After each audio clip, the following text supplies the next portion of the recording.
Welcome back, Truth Seeker. It is Thursday, April 17th, 2025. I am your host, Zachary K. Hubbard, aka Zeke, the Numbers Geek, a nickname my cousins once gave me decades ago.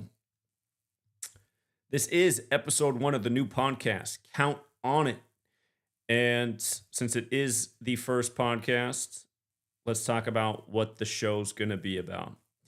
You might be watching and you might be familiar with me, and you can probably very well imagine what this podcast will be about. For people who are new here, I've been on the interwebs for going on 12 years come this August, putting out content consistently for years just under my own name, Zachary K. Hubbard. And starting in 2018, I adopted the YouTube handle Gematria Effect News, which came from the Wednesday night show I used to broadcast on Truth Frequency Radio, a now defunct radio network, unfortunately. I've been putting off doing a consistent podcast for a long time, and I nearly put it off again tonight because, quite frankly, I am absolutely exhausted. The new thing in my life, well, as of 5 months ago yesterday, is having a sweet little girl, and she is just a bundle of joy, but she has definitely taken a toll on the sleeping. And for whatever reason, this week, she is having an exceptional week of not sleeping. And that said, there's no excuses. This show needs to get on the way, so that's why we are here tonight. And I will consistently be here on Tuesdays, Thursdays, and Sundays. I might have to skip a night here and there due to father duties, but I would like this to be a 3-night-a-week podcast. If you're familiar with me, I put out content every day, so 3 days a week shouldn't be a problem. Yes, I will continue to do my work on my YouTube channel, Gematria Effect News, but that is a mostly defunct channel as well. YouTube has put it in algorithm hell, and I do not think it can escape. So we're hoping this fresh new name, Count on It, will help break the curse of the current algorithm problems that we have been suffering from. And why is the show called Count on It? For a number of reasons. For one, your host is somebody you can count on. I am here every day pumping out content, written, produced, stuff behind a paywall on my Patreon. That's mostly for the sports enthusiasts who like to take advantage of the rig system. If you're saying, what rig system? Well, you've tuned into the right podcast, because that's another thing that we'll be touching on daily, episode by episode. Counting. Once upon a time, the Philadelphia 76ers had their shot clock keeper take center court, and he had passed a milestone never passed in NBA history. He had done a number of games as the shot clock keeper that set an NBA record, and the t-shirt he went out to center court with said, "Who's counting? Who's counting?" And sadly, not long after that ritual, that man dropped dead. And it was no accident the way he passed. If you pay attention to the world of entertainment and sports, there are a lot of suspicious deaths in the industry. And if you've ever heard the phrase, your days are numbered, that phrase didn't come out of thin air. There's a reason for it. And one thing that I tend to talk about a lot is what's really going on in the world of entertainment with suspicious deaths. If you're new here, I would encourage you to look up these two songs tonight and to read the lyrics, because this will become a recurring theme with the podcast. First, look up the song Murder by Numbers. It's about how killing is the sport of the elite, and it is simple. It is as simple as ABC is 1, 2, 3. And that song was recorded in 83, which is not an arbitrary year. Another thing we'll talk about a lot on this podcast is the Kabbalistic practice of coding numbers into words. Again, if you're not familiar with Kabbalah, it would be another thing to research, because it's going to be a frequent topic on this show because of its great relevance, which is something that is unknown to most common people. But within Kabbalah, there's this idea that God created the world with letters, numbers, and words. It's a bit like Genesis, where God speaks the world into existence over numbered days. He creates the world through language over numbered days, and then he rests on the seventh day. And that's something I need right now, is some rest. But we're here anyway. If I do sound tired tonight, I apologize. I try to be more energetic, but I am, if you were looking at your cell phone right now and I was a cell phone, the battery is down. Anyhow, Kabbalah, letters, numbers. Words have numerical values. This goes back to the biblical languages: Hebrew, Aramaic, ancient Greek. You learned probably about the idea of letters and numbers through Roman numerals. Well, the same practice is alive and well within the English language, and I didn't know this until I was 30 years old.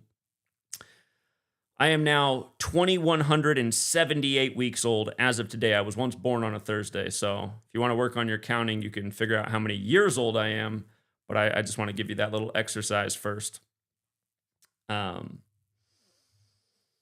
is that silly? I'm 41 years going on 42. We won't play silly games. I'll try not to do that with you. But yeah, I did have to look it up. I looked and I was like, wow, 2,178 weeks old, huh? Time flies. But anyhow, the practice of coding numbers into words. It is known as gematria, or gematria. I hear it pronounced all different ways. The word is so foreign to most people that the pronunciation is not even agreed upon. But I learned about this from a 1926 book, The Secret Teachings of All Ages by Manly P. Hall. That book will turn 100 years old next year in 2026.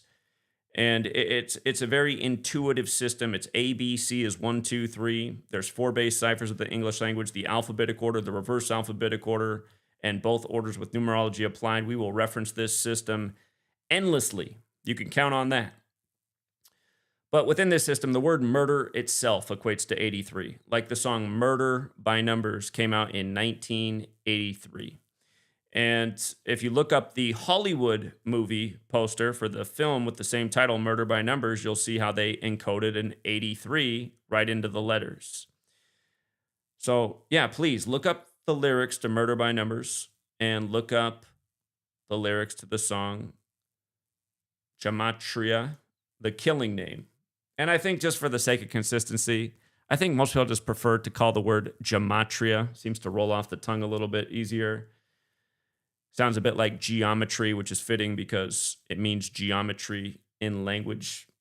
And we'll cover things about that in future broadcasts, but just understand that will be a big thing that we're discussing routinely on this show. Count on it. The practice of counting, dates, numbers, the value of words, and how all things come together. And literally, if you learn this skill, literally, it's no exaggeration, you will see how your news media is literally Kabbalistic, contrived propaganda every single day. I'll give some examples of that tonight, just talking about what's buzzing right now as we do this broadcast, April 17th. Top story in the U.S. today. Top story in the U.S. today is the mass shooting at Florida State. And what's interesting about that is Florida State's known as the Seminoles. Florida State University, they are the Seminoles. And the mass shooting today comes 77 days after January 30th. And if you're saying, well, why would that matter? Why does that count of 77 days matter? Well, January 30th is the day in history the most famous Seminole in the history books died, and that is Osceola, the Seminole who refused to go along with Andrew Jackson's Indian Removal Act. So it's 77 days after his death anniversary, and he died in captivity, captured by the federal government for refusing to go along with the law that was passed by the government, removing him from the land that he was native to. But again, 77 days after his death anniversary, Florida State equates to 77. And as I said, there's 4 base ciphers of the language. Florida State also equates to 194, as does Tallahassee. And right now, the Indian Removal Act is 194 years old and change. And again, today's news is nothing new. What you will realize is the people who contrive these rituals, which is what they absolutely are. Absolutely, these are rituals. They are constantly paying tribute to history. And as we also know, you've heard the phrase, your number's up. You've also heard the phrase, those who don't know history are doomed to repeat it. And what these people do, they're master storytellers. All great storytellers know how to use irony. You can't watch a movie or read a great book that's not loaded with irony. It's a key element in storytelling. The reason the natives were able to be removed from their land is because they were technologically outmatched, and largely because they did not have gunpowder, and not on the level the Europeans did, who did trade some with them. But they were outmatched in terms of weaponry. They were outgunned. And with that, they were genocided. And they were also genocided through the use of germ warfare technology. Think about a mass shooting at Florida State University, the Seminoles, paying tribute to the history of the death of Osceola, the last Seminole to stand his ground. And also think about it in this light. What it was in the news the day prior, April 16th. If you're not aware because you don't watch the news, I understand. I can't stand watching the news either. The only reason I do is to educate the populace about the way we're being mocked. If you're not sure what was in the news the night prior, one of the top stories was David Hogg. You might recall David Hogg. He became the face of the Stoneman Douglas shooting, even though he was not at the school because he'd already graduated a year earlier.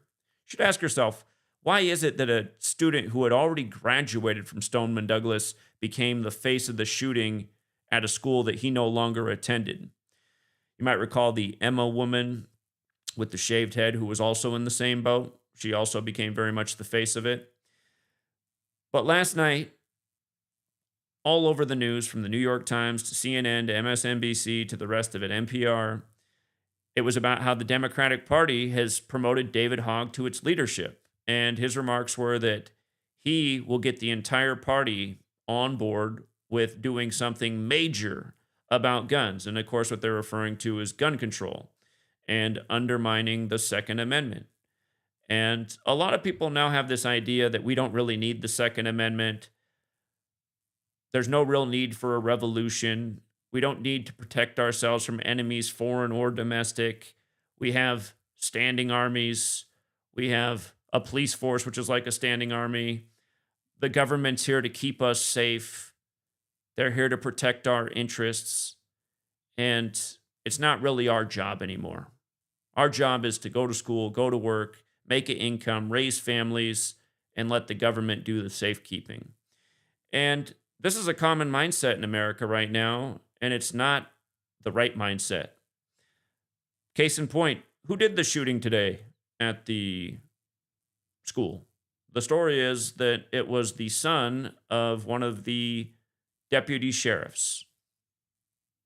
And when you pay attention to these mass shootings, so often they're former police carrying out the shooting or former military. They are our protectors that are doing the harming. In my 12 years of keeping track of this, I'd say it's right near 50% at the very least, and that's a conservative estimate, that the mass shooters are former military and former police. And meanwhile, you turn on the CNNs of the world, you have Anderson Cooper advocating night after night that he'd like to see a nation where only military and police are allowed to own guns. This was not the spirit of the founders at all. The spirit of the founders was they were coming over from Europe where there was tyranny, where there was authority that abused the people they ruled over, and to ensure, or at least try to protect that from happening again, they wanted to have a populace that had the capability to protect themselves from that. Thus, we were given the First and Second Amendment. And those are things that are being torn apart and becoming memories of the past. And of course, there's plenty of nations that exist today that do not have a First or Second Amendment. And the United States of America is one of the last nations to have any kind of gun rights at all, even though they have been severely undermined. Now, again, just about this practice of coding numbers into words and its relevance and how it enables you to see through the ritualism day after day. And again, how we are literally being mocked. What made me jump onto the internet and become a content creator and somebody who was speaking out in cyberspace. I understand, I've essentially been speaking out since I was 18 years old. It was 9/11/2001, shortly after my 18th birthday, that got my interest in the subject of numbers and ritualism. And after learning a number of things back then, I began to share information and attend gatherings and try to speak out in any venue I could about my concerns about our society and where we were being taken and what our government looked like to me. I was the type of teenager that realized the election of George W. Bush in 2000, when he defeated Al Gore in Florida, that he was named number 43 in a state where his brother was the 43rd governor. Of course, it all came down to Florida. Again, his brother was the 43rd governor there. Their daddy was once the 43rd vice president. Those type of things stood out to me. September 11th, happening in New York, the 11th state, 11 years to the day of George Herbert Walker Bush's New World Order speech, when the World Trade Centers looked like an 11 and the first flight was AA-11. These things always caught my attention, and I said, there must be something about numbers. What is it about numbers? Why would anyone perform rituals with numbers? I was 18 then. I was 30 when I found Manly P. Hall's The Secret Teachings of All Ages and learned a little bit about this Kabbalistic practice of encoding numbers into words. From there, I began journaling, writing everything out with pen and paper, doing the math by hand. And day after day, I just saw the synchronicities in the news, and I said, wow, this looks like it's a daily practice. And here I am 12 years later to tell you it is absolutely a daily practice.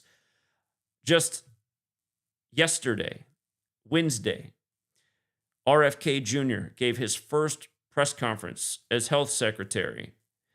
And he made an announcement that environmental toxins are causing autism in our youth. And that's why the rate is now 1 in 31 children that are born are diagnosed with autism. Something that when he was born in 1954 was practically unheard of. It was something more like 1 in, don't quote me, but it's probably more like 1 in 31,000 at most back then had autism. It was probably a lot less than that. It was almost unheard of. And now 1 in 31. Exponential. But again, all the headlines. Pay attention to headlines. When they put parentheses around words, there's some number magic behind those words. Every single time. You can prove it just by learning this elementary code of letters and numbers. Environmental toxins equals 106. He makes this announcement on the 106th day of the year. And again, a common environmental toxin that is warned about, especially for pregnant mothers, is mercury. Our world is contaminated with mercury because of the industrial and consumer culture that we have. As we know, it accumulates largely in big fish, the tunas of the world. Pregnant women are often advised not to eat tuna because they have such high mercury levels in them. Now, consider that he had his press conference on a Wednesday. Wednesday is the day of the week named after Mercury. And making matters more interesting, this administration took office on January 20th. By him talking about this on the 106th day of the year, that means it was 86 days later. 86. Kind of a mean number, too. 86th to get rid of. Hiroshima got 86th on August 6th. There are people in the world who want to 86 the population in the name of saving the earth. You've heard the Bill Gateses of the world give TED Talks talking about the need to reduce population to save the earth from destruction. If you haven't heard it, you should look it up. His 2010 TED Talk. It'll blow your mind what he reveals in there. But anyhow, 86 days later, on a Wednesday, in this gematria code, Mercury equals 86. Mercury 86. RFK Jr. has developed this reputation as an anti-vaxxer, even though he says that all of his children are vaccinated. And he recently said that he will be going along with all CDC recommendations, just like everybody else who's ever held the position. On April 7th, he advised all people that the best form of protection from measles, mumps, and rubella was to get the MMR vaccine. Funny enough, MMR vaccine equals 47. He advised that on April 7th as part of the administration of number 47. But this thing with Mercury, you might recall in 2012, Google scrubbed thousands of videos from YouTube. And it was Jenny McCarthy, her advocacy organization, all of the parents who had the same story as Jenny McCarthy. Back when that happened, I was working in a children's home, managing an autistic children's home. I've been a school teacher in my lifetime. I've worked in group homes, homeless shelters, and I've managed an autistic children's home. I knew parents of the children in the home I managed who had the same story as Jenny McCarthy, and the many parents who shared their stories online, the doctors who've supported Jenny McCarthy's position, that their children changed drastically around age 2 when they got the MMR Pokedoke. When they got that, the child drastically changed. All of a sudden, the parents seemed foreign to them. They no longer had eye contact with their child. They weren't responding to anything that they responded to prior. A drastic change almost overnight. There are tens of thousands of parents who have this same story in the world. And we now have a system, a corrupt media, an internet controlled by companies who censor things that go against the authoritarian narrative. And all of these parents are now considered to be kooks, science deniers, liars, misinformed, ignorant, mistaken. The authorities are 100% sure they're wrong, that all of their stories are a giant coincidence. But these same authorities also will tell you they don't know what's causing this. They have. Now, about the Mercury thing, a lot of people in this nation right now think Donald Trump is some second coming, which is completely unbelievable. And that's also why this podcast is here, to pull those kind of people, to pull their heads out of their assholes, I should say, one at a time. Donald Trump participates in this mocking of humanity. Donald Trump is the same person who declared Operation Warp Speed on May 15th, 2020, which is Mercuralia, the day to celebrate Mercury. And of course, that is the common preservative in jabs, Mercury.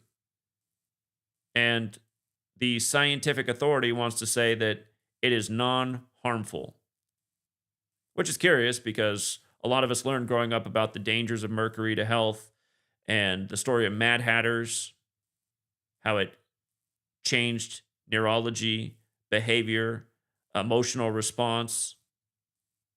If you've ever met an autistic child, you start to think about that. You say,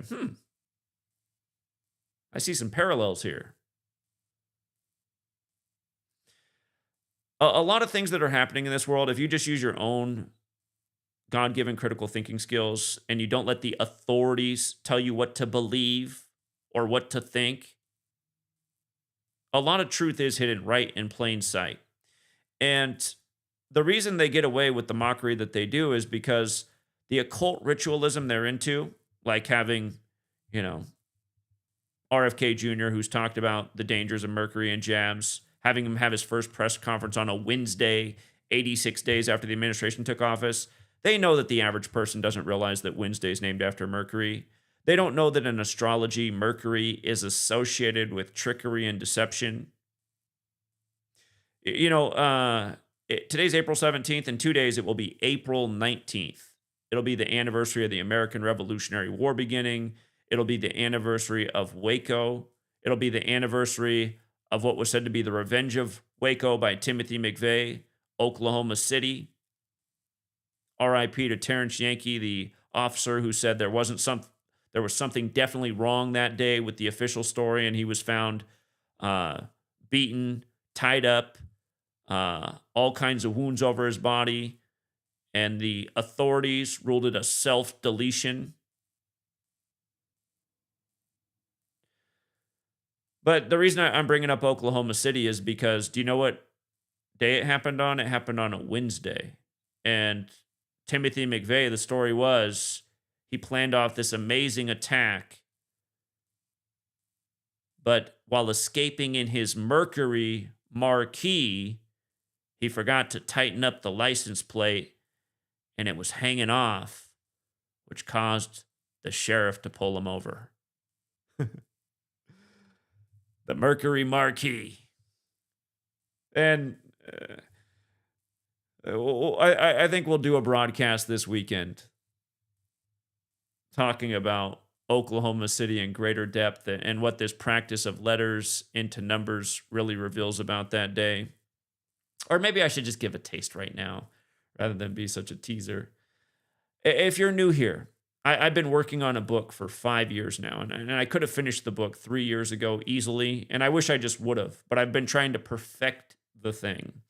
And if you ever write something, don't try to perfect it, because you'll probably end up doing what I've done, spinning your wheels for 3 years needlessly, when it would have been better just to get your work out that you put so much time into long ago. And I might do a broadcast on that one day, but the book is about the number 201, and it's a very special number. It's a very special number. There's so much to say about it. There's a reason I've been writing a book about it for 5 years. But as you will learn, it's one of the most special numbers in all of this study, and it gets its significance from the Hebrew practice of coding numbers into words. It represents enlightenment, knowledge. Knowledge is power. It has to do with being illuminated and what's behind the name Illuminati, which, if you're not aware, was founded by a Jesuit, Adam Weishaupt, May 1st, 1776, just before the American Revolution. And a lot of people don't realize, but the Jesuits were warned about when this nation was being created by Thomas Jefferson and John Adams, who just happened to die together on the same day. The Jesuits were in suppression. The Jesuits were the military order of the Catholic Church. Jesuit priest Christopher Clavius is responsible for the calendar. The Jesuits are responsible for the standardization of the 26-letter alphabet. The Jesuits run the largest private school and hospital network in the world. The Jesuits moved the United States of America's capital to Washington, D.C., and they moved Inauguration Day to the 201st day of the nation's age, which is the 20th of January. Again, when you measure from July 4th to the 20th of January, that's the 201st day of the nation's age. But with regards to April 19th, that's also the day in history that Ignatius of Loyola became the first superior general of the Jesuits, recognized by the Roman Catholic Church.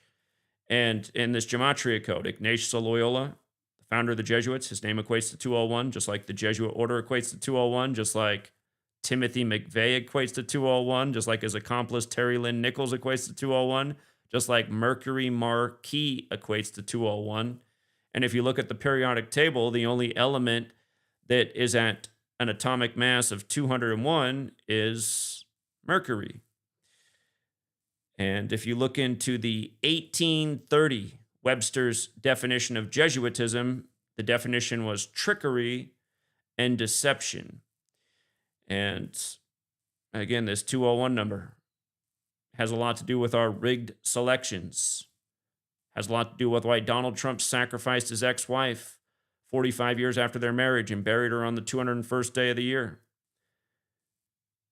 Of course, she died exactly 60 weeks into the first ever Jesuit Ignatian year on the same day that Donald Trump said he'd be running in the upcoming election, the 60th, not to mention his name equals 60, or that the Jesuits, their order began with 60 members. Well, that was in their first decade with the Roman Catholic Church. Of course, RFK Jr., Jesuit educated like Trump. Again, ultimately what this show's about is unveiling undeniable truths that are hidden in plain sight, things that almost everybody's overlooking every single day. You know, the head of the Federal Reserve right now, Jerome Powell, Jesuit educated. Another big story today was Trump calling on the firing of Jerome Powell. Of course, we're talking about The Apprentice, Donald Trump. That show came out in the time of Bill Clinton's presidency. Remember who Trump beat the first time around? The guy with the small hands who can only beat the ladies? The proud pussy grabber?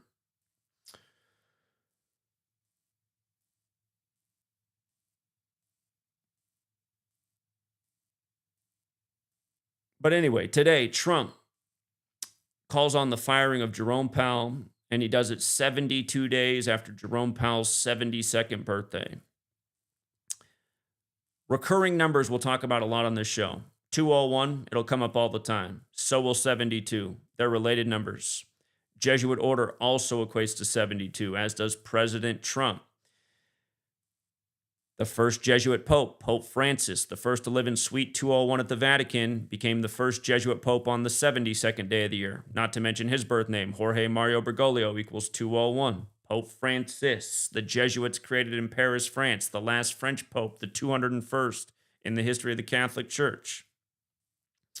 RFK Jr., who's Jesuit educated. If you want to pause this and take a look at his YouTube, social media, last summer, July 2nd, 7/2, he posts a video called RFK Jr. the Snake on July 2nd, 7/2. His hearing to be sworn in as the health secretary began on January 29th, the first day of the year of the snake.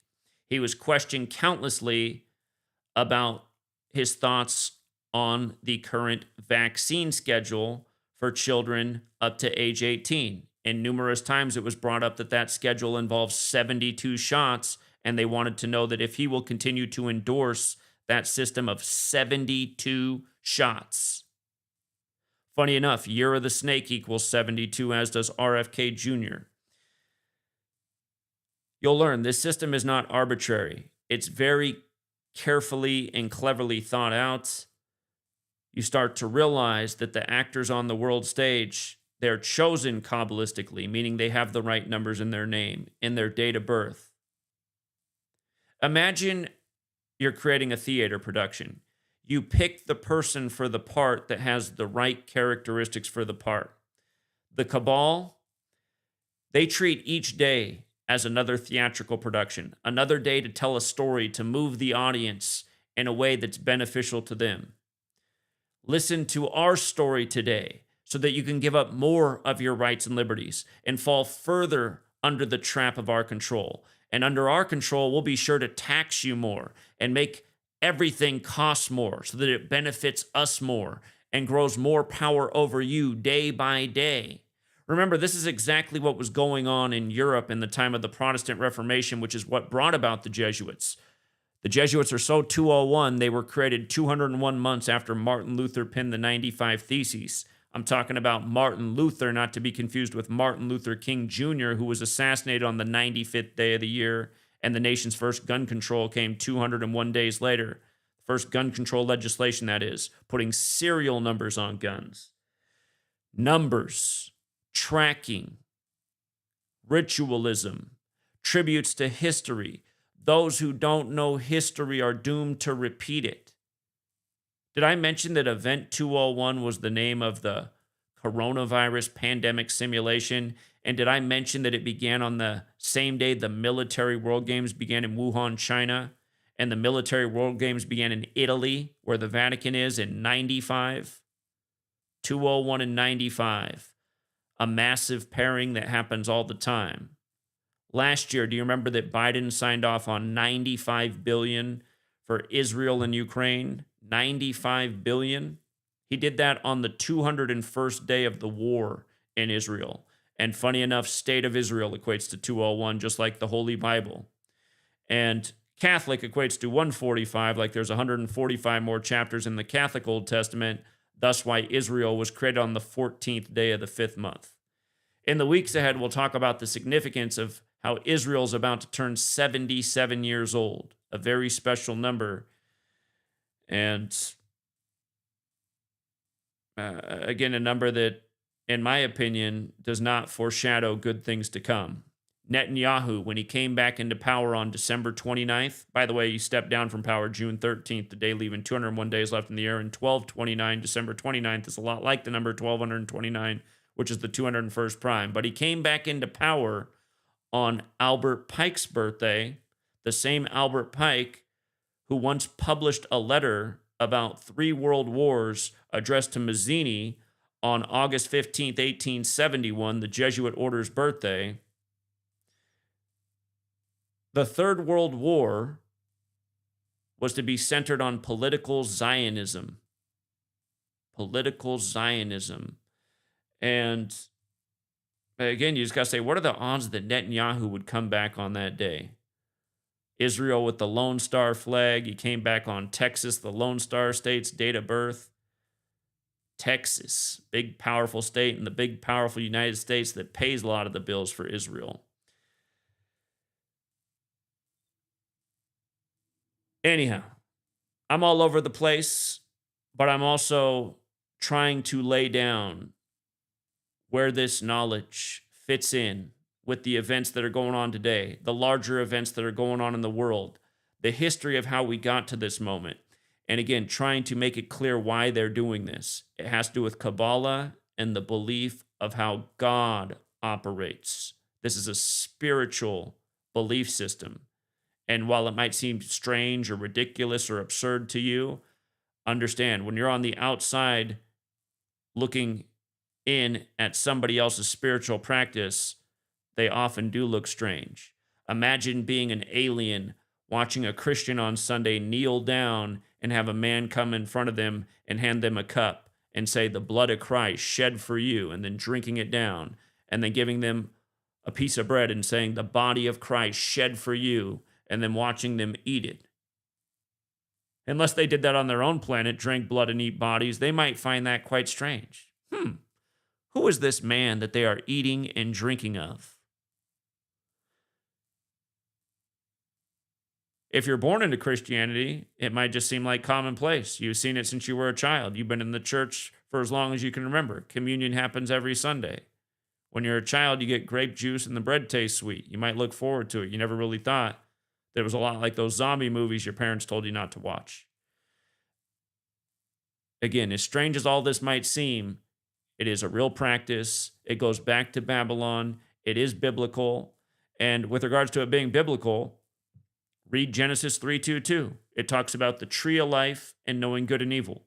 The physical model of Kabbalah is known as the tree of life. It has 3 pillars and 22 paths.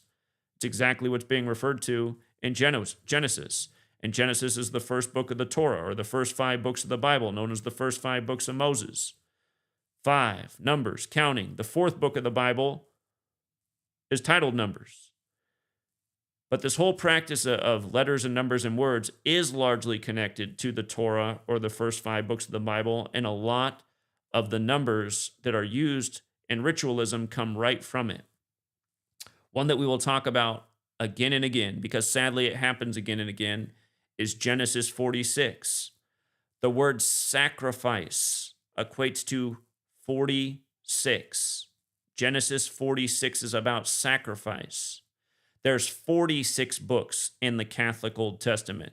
The word Catholic equates to 46 when you run the alphabetic order in reverse. It equates to 35 when you run it forwards. Think of JFK, killed at age 46 as the 35th president on I-35. Think of Beau Biden, the son of Joe Biden, who died at 46, and he died 201 days before the first Jesuit Pope's birthday, Pope Francis I to live in Suite 201. Joe Biden was elected number 46 exactly 46 weeks after the Pope's birthday and then inaugurated on the Pope's 35th day of his age. And right now we're living in the time of the first superior general and pope who are from Latin America, and their birthdays just happen to be 35 days apart. But also, if you look into that funeral of Beau Biden at age 46, the Jesuit priest Leo Jeremiah O'Donovan, whose name equals 201, did the funeral and the inauguration for Joe Biden on the 201st day of the nation's age. His sacrifice was Beau for his election. Trump's sacrifice was his ex-wife, getting buried on the 201st day of the year. These things are not out of the ordinary. These things are part of what is done consistently, routinely. These major rituals that are meant to captivate your attention will have the same numbers encoded in them day after day. Case in point, the woman deputy whose son shot up Florida State today, her name equates to 201. And all of the headlines say the shooting happened in the student union area. That phrase, student union area, equates to 201. Just like the woman whose son shot up the place. All of these major mass shootings in history have that same number in it. Just like how the nation's first gun control legislation came 201 days after MLK's death.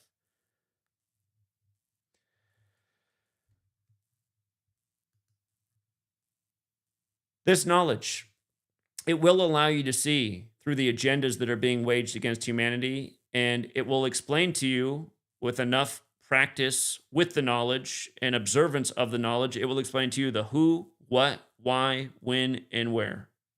It all makes perfect historical sense, and it brings to light another phrase we all know.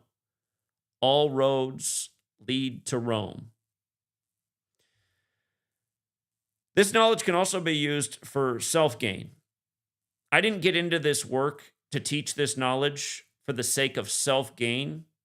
I got into doing this research with the hope that I could wake up my fellow man to see how we are being used, abused, and manipulated and taken to a very dangerous place. And in a moment, I'm going to share with you a big viral trailer that's out there for a movie that's coming out this summer, and it's about to debut at Cannes on May 24th, a very interesting date. It shows Buffalo being driven off a cliff. And I'm going to get to why it's so relevant to what I'm talking about right now. But before we go there, the fun of this knowledge. The last 7 Masters, the streak started with Tiger Woods winning the Masters in 2019. Since that Masters, we've been able to successfully call 6 of the last 7 Masters winners before the tournament began. And every year we look for the same thing, the master numbers in numerology. 11 is the master number, and 22 is the master builder number. And in the case of gematria, golf equals 22. When Tiger won in 2019, it was 11 years after he won his last major, and it was 22 years after he won his first Masters. This most recent Masters, Rory McIlroy, completes the career Grand Slam, winning his first major in 11 years and winning his 29th PGA event. 29 is the first number with numerology of 11. 2 plus 9 is 11. The career Grand Slam mattered because this was the 89th Masters.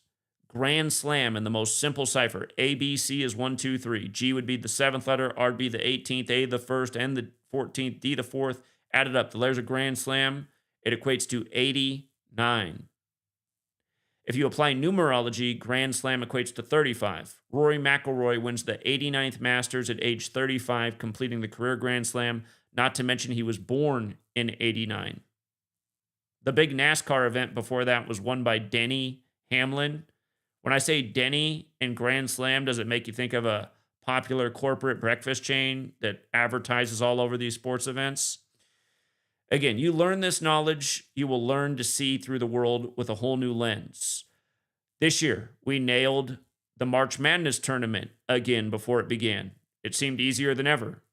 Todd Golden, a very rare last name, Golden. Trump's been calling this the golden era. We saw before the tournament began that it was going to end on April 7th, 4-7 as we write in the U.S., like 47. We said, Trump spends a lot of time in Florida. The coach of Florida is Todd Golden. 4-7.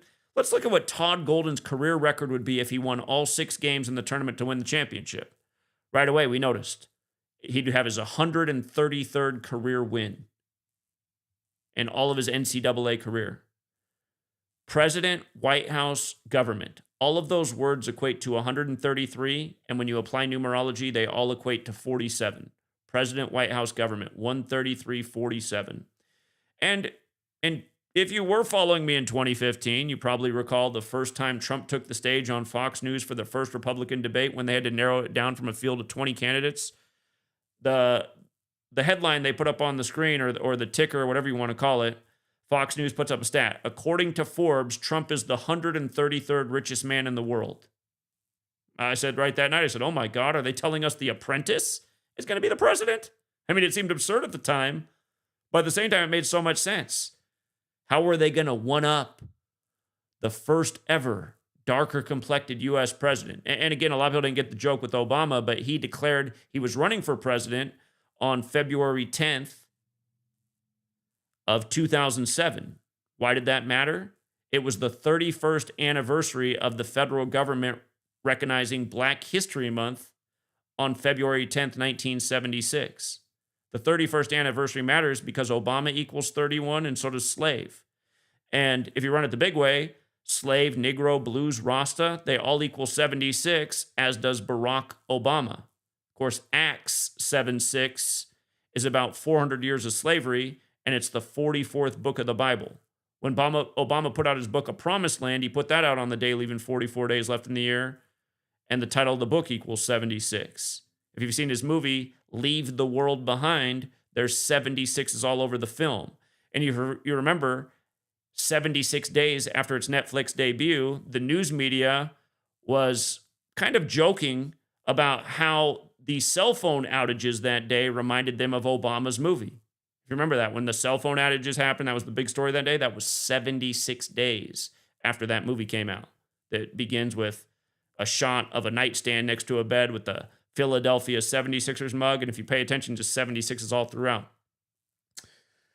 That movie also ends with a shot of a billionaire bunker with the name Commodus on the wall, and Commodus is who marks the fall of Rome, and Commodus died in the year 192. Leave the world behind equals 192. If you ever heard of predictive programming, it's putting things in movies that are suggestive of things that are to come in our lifetimes, in our life experience. Obama, the first movie he puts his name on is a movie about the fall of the United States with a tribute to Commodus, when we know that the U.S. is the new Rome, thus all the architecture all over the capital city, including the Roman fasces on the walls of the House of the Representatives, which is the root word of fascism, a term coined by Mussolini, who made the Vatican an independent city-state, who said what fascism is when government and corporation merge. And of course, that's been here for a long time. But yeah, again, if you're new here, we've been at this for 12 years. I have largely made a name for myself through calling sports futures. I'd say a lot of my other work I've done is really a lot more important, but people are so drawn to sports and the money that can be made from gambling. That's where a lot of people's attention goes. So from time to time, we will talk about sports and futures and what's to come. If that's something that you're really into, I do that every single day on Patreon. That's the one part of my work that people truly find valuable, and it's kind of sad. It's kind of sad to me. I wish people valued the exposing of the evil and tyranny and the system that needs to be stopped in its tracks, but I understand that people need to pay the bills, and through this knowledge, a lot of people have changed their lives. Hello, when LeBron came back from down 3-1 and won it on the real King James's birthday at 40-1 odds. Once upon a time, my content commanded hundreds of thousands of views, upwards of 1 million. I've eclipsed only 1 million 2 times in my prolific 12 years on YouTube. I've only eclipsed the 1 million mark 2 times, and in a way, that's not that great because I've made way more than 10,000 videos, to make a long story short. Some people, they've made 100 videos and they've already had a video that got 3.5 million views. Then again, they're not making content that the cabal doesn't want on the internet. And yes, the cabal absolutely is a real thing. And that's also what this show is here to prove, because a lot of people roll their eyes at these things when they shouldn't be. Instead of rolling their eyes, they should be listening, thinking, looking into, having an open mind. So many people have closed minds to things that they should not be closed to. And the reason they have been closed is because they've been programmed by the authorities who mock ideas such as the cabal through movies, television, news anchors. Again, this show here, count on it, is dedicated to reversing those trends that are omnipresent in society.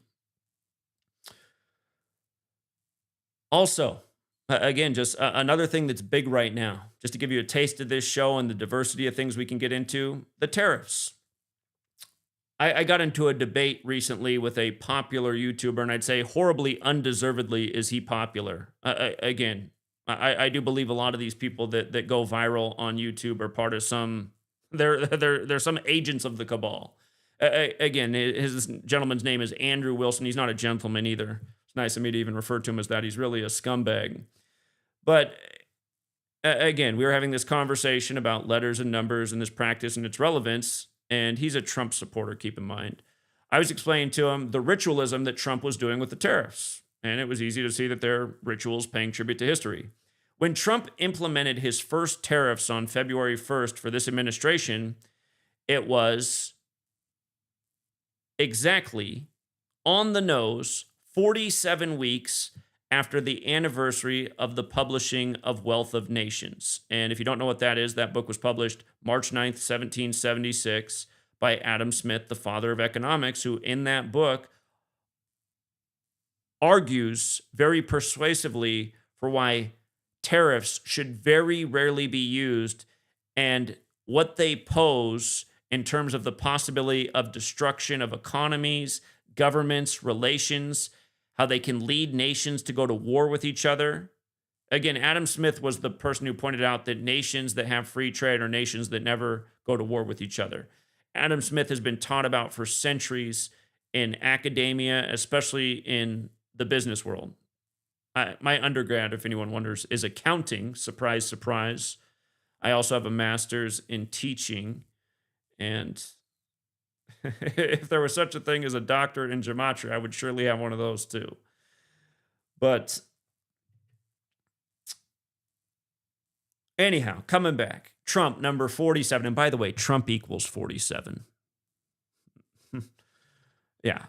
Trump equals 47, like president, like White House, like government, like authority, like Republican, like Democrat, and even like the letters DC themselves when you just run the alphabetic order in reverse. And it all starts to make a lot of sense when you realize DC is known as the Masonic city, and the Masons study the 47th problem of Euclid, and it starts to explain why this nation's birthday was decided as the 4th day of the 7th month, and why George Washington laid the cornerstone for DC on a date with 47 numerology, which was September 18th, 1793. But again, Trump implements his first tariffs 47 weeks after the anniversary of the publishing of the book that explains why tariffs are essentially destructive. And do you know what tariffs equals in gematria? I bet you can guess. It equals 47. And if you run the alphabetic order the other way, it equates to 34, just like how his trade war started with putting an additional 34% tariffs on China, which caused China to retaliate and put an additional 34% on the US, which brought the tally to 54% for both countries. And funny enough, trade war equals 54 like Jesuit order, and the Jesuits are responsible for the mass publishing of Art of War based on the Chinese war general Sun Tzu. Again, so many things to explain, but everything essentially that does happen on the world stage is a Jesuit joke that's going almost all over everyone's head. And the progression of the tariffs has gone up to now 145% and 125%. And to make a long story short, Catholics 145, Jesuitism's 125, and the word numerology itself is 125 when you run it forwards and 145 in reverse. These people use numerology every day in their ritualism, and they operate by something known as the Hegelian dialectic, or in more simple terms, order out of chaos. But anyhow, Trump's tariffs have been massive 47 rituals. And if you want to look into the nation's history, the first tariff legislation passed by the government was actually on the 4th of July back in 1789 in the time of George Washington. But about that 34% thing, recall, after the 34% tariffs were implemented on April 2nd, Trump said he didn't want to do it on April Fool's Day. He did it on 4/2 when war equals 42. So does World War. So does Jesuit.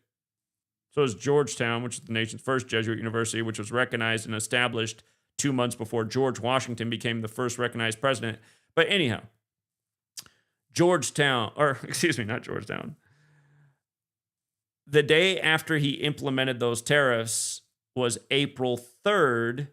The majority of the world writes that date 3/4, like 34, like tariffs are 34. And that was the day world markets massively tanked due to the tariffs and trade war.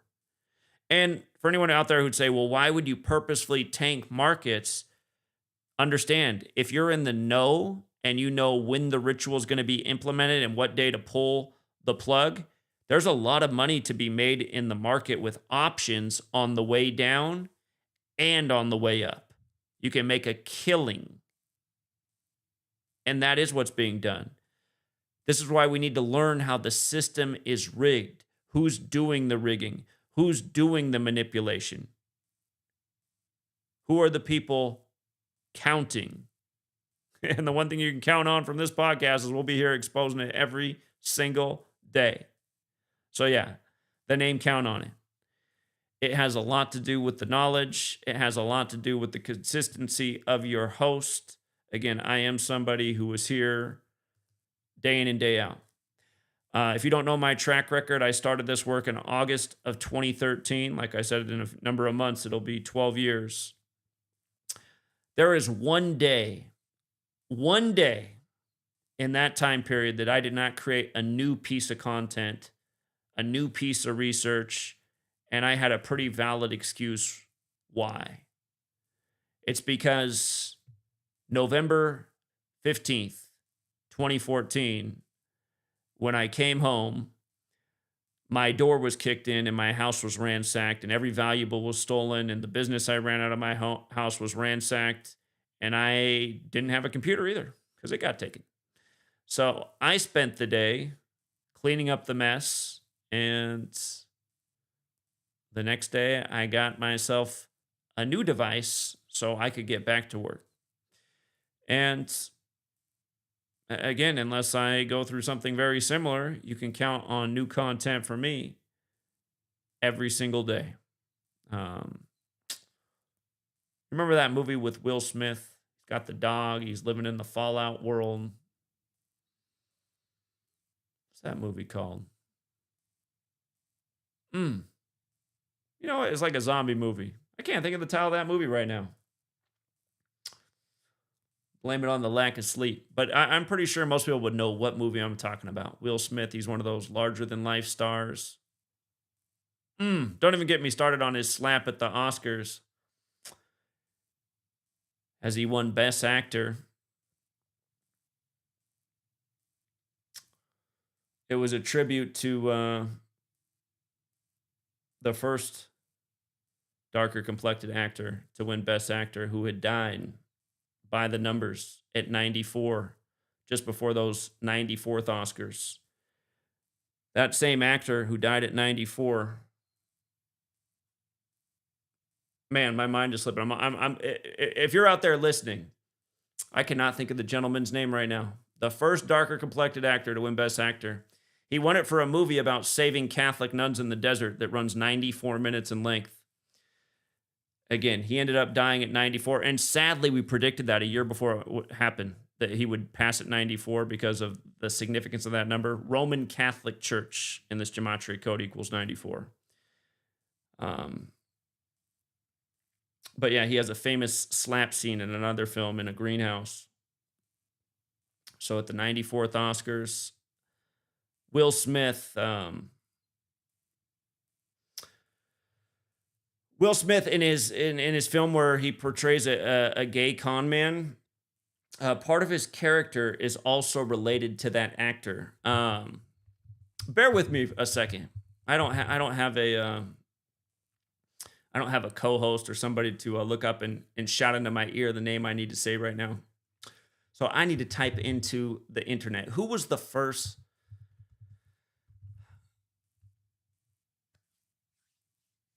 Sidney Poitier. Thank you. Thank you, internet. Sidney Poitier. Lilies of the Field. Lilies of the Field.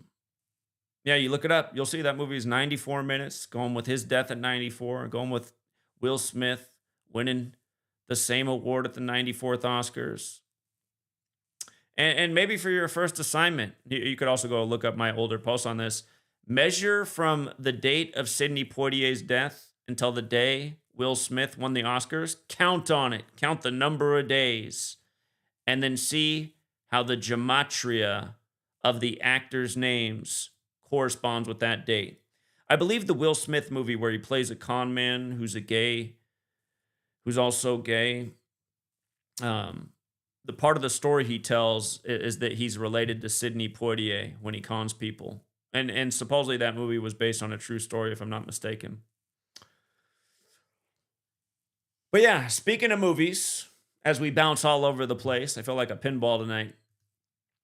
I got to play a little bit of this trailer of this movie that's coming out this summer, Eddington, and it's going to debut at the Cannes Film Festival on May 24th. That's another very special day to the Jesuits.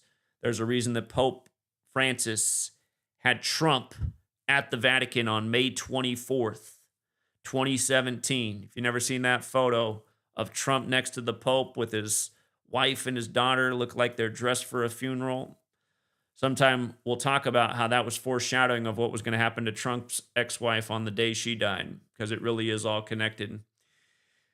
But keep in mind, Cannes is in France, where the Jesuits were created. But this film, Eddington, I'm going to play the trailer, and it's going to blow your mind what's said at the beginning of the trailer, unless you're new here. But a lot of people have heard this trailer and they're like, Zach, I think Hollywood is giving you a legit shout out with the opening sequence of this trailer. And I got to admit, I think they are too, because it's pretty much exactly what's written in my book, Number Games, that I put out in the middle of 2020 when I warned people not to have anything to do with those pokey dokes and why the scandemic was going to last until the year of the tiger came around, which is exactly how long it lasted for. And of course, it was all foreshadowed, and understanding this knowledge, we were able to get ahead of that. Of course, Tiger has the 201 gematria, and every celebrity and their mother who caught the cooties at the start of the scandemic, at least according to the media, they all came out in Tiger gear, including Tiger Woods having to eat his Masters dinner alone. Poor guy. Poor guy. But yeah, with regards to Hollywood, so much predictive programming, so much mockery. I got to close tonight's show by just playing the audio of this trailer. And I'm not going to play all of it because back in the day when I first started on YouTube, you were allowed to show trailers. I have shown a trailer, it's been a minute, maybe in the last 2 years, and I lost the video for copyright for showing the trailer. And I thought, whoa, something's changed in the world. You used to be able to show movie trailers. And I don't understand why they wouldn't want you to show the trailer. Don't they put these out to promote their work? I feel like they should be grateful other people are playing it. So I'm not going to show the video, but I'm just going to play the audio. So listen carefully to how this trailer for Eddington begins. And understand, this is a movie set in New Mexico, the 47th state. If you're new here, I have a license plate behind me that always says, what is 47? There's a reason Roswell happened in New Mexico in the year 47, when New Mexico's the 47th state. And it was right after the first official UFO sighting up in Seattle on the 47th parallel. That's why the Space Needle's up there. And for people who don't know, Jeff Bezos and Bill Gates both created their companies in New Mexico and moved them up to Seattle on the 47th parallel. And strangely enough, if you've ever seen They Live, never seen that movie, you got to check that one out too. Just like how you need to look up the lyrics to Murder by Numbers and Gematria, the Killing Name, you need to check out the movie They Live, because it's also the greatest analogy for the things we're talking about day in and day out, and what we will be talking about always on this podcast, about how once you realize that there's this other lens to see the world through, you see it a lot differently. And you see who's part of the cabal and who isn't. But 47 is a very special number to these people. And it's ultimately a number of time and authority. And of course, time is the ultimate authority. And with regards to authority, I should mention that Vatican equates to 47. And so does Francis, as in the first Jesuit pope. And even the nation France itself equates to 47. And we recently had the first Super Bowl on the Vatican's birthday, Super Bowl 58. And there were 47 points scored in the game. And the Chiefs became 4-2 on the 42nd day of the year on the Vatican's birthday. 4-2 in Super Bowls, that is. And if you look up the Super Bowls Andy Reid and Mahomes participated in through 58, there were 211 points in that game. Like 211 is the Vatican's birthday, February 11th, and 211 is the 47th prime. Not to mention The Apprentice also equals The Apprentice equals 211, where Trump equals 47. But yeah, this movie, Eddington equals 47. It's set in New Mexico. It's a fictional story of something that could have transpired during the time of the pandemic.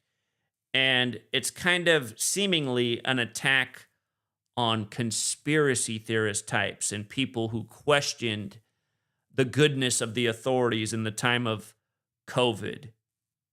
So it's a movie looking back at that time period and how things might have gone differently. But what's mind-blowing is this new trailer that just came out on April 14th, 14/4, the anniversary of Lincoln getting shot. And again, Lincoln blamed the American Civil War on the Jesuits. John Surratt, the Jesuit who got away, is the one left out of the history books. It's also the anniversary of the Titanic hitting an iceberg, when almost everyone leaves out the fact that a book was written a decade earlier called Futility, Wreck of the Titan, about the biggest boat thought to be unsinkable sailing from Europe to the U.S. and on its first sail, hitting an iceberg and sinking. But anyway, April 14th, big day in history, 14/4, a lot like 144, a number from the Bible, The Chosen. This movie's going to debut at Cannes on the 144th day of the year. Time equates to 144 in the Jewish system of gematria. And of course, it is a number associated with time because it has a square root of 12, like the hours in the morning, the hours in the evening, the 12 months in the year, the 12 official constellations. Time, 47 and 144. This is a timepiece movie. The trailer released in a time ritual. It's going to debut in 47 land, France, in a time ritual. I got to play this clip. Listen. And then if you're new here, I will explain it to you. If you're not new here, hold on to your jaw. Of course, they keep looking at that lab in Wuhan, China. If you look at that lab in Wuhan when that was established, it was 1956. Of course, that was the year Tom Hanks was born, the first celebrity with the virus, Mr. Sleepless in Seattle. Value. Let me play it one more time, man. He's quoting my book. Of course, they keep looking at that lab in Wuhan, China. If you look at that lab in Wuhan when that was established, it was 1956. Of course, that was the year Tom Hanks was born, the first celebrity with the virus, Mr. Sleepless in Seattle. Value. By the way, Come on, man. Did they use like literally my voice and the things I said on my YouTube channel over and over, the words from my book, and just change? You guys have no idea how many times I've talked about 56 and the lab and Tom Hanks and Sleepless in Seattle. It's unbelievable. It's unbelievable. And again, this movie's about a conspiracy theorist. That's how my critics would dub me. I do not like that term. It was created by the authorities to dismiss. Again, it has a connotation with it. Oh, conspiracy theorist, and people just immediately dismiss. I am a conspiracy researcher, a conspiracy exposer. I'll accept those because conspiracy is a real thing. And you can theorize on things, but my work is based in evidence and proof and undeniable examples and recurring patterns. Listen, if you're new here, if that wasn't loud enough, let me play it one more time. Make sure my audio levels are maxed out here. of course, they keep looking at that lab in Wuhan, China. If you look at that lab in Wuhan when that was established, it was 1956. Of course, that was the year Tom Hanks was born, the first celebrity with the virus, Mr. Sleepless in If Seattle. you value your life, you should think twice. Because the people are Okay, I'm not going to play the rest of the trailer, but this movie's called Eddington. E is in elephant, D is in Dolly, D is in Dolly, I is in Ian, N is in Nancy, G is in get some. Well, that's not right. G is in George, T is in Tom, O is in onion, N is in Nancy. Eddington. Eddington, New Mexico is the town it's set in. And I'd have to look up if that's even a real place, but that's the story. So, again, he's saying that Wuhan lab's established in 56. Tom Hanks born in 56. The first celebrity with the virus. The outbreak in Seattle. Big star in Sleepless in Seattle. And remember, if you've never seen Sleepless in Seattle, his wife dies from illness at the beginning of the film. He lives in Chicago. He takes a brief trip, or the movie takes a brief trip over to the Johns Hopkins University, and the next thing you know, he's moving out to Seattle. The love interest is leaving the Johns Hopkins. So, 56. Again, Tom Hanks. Don't forget, everybody should look up Tom Hanks' first tweet when he was recovering from the virus, how he typed on a Corona typewriter that he was playing gin rummy with his wife and trailing by 201 points. Oh, boy.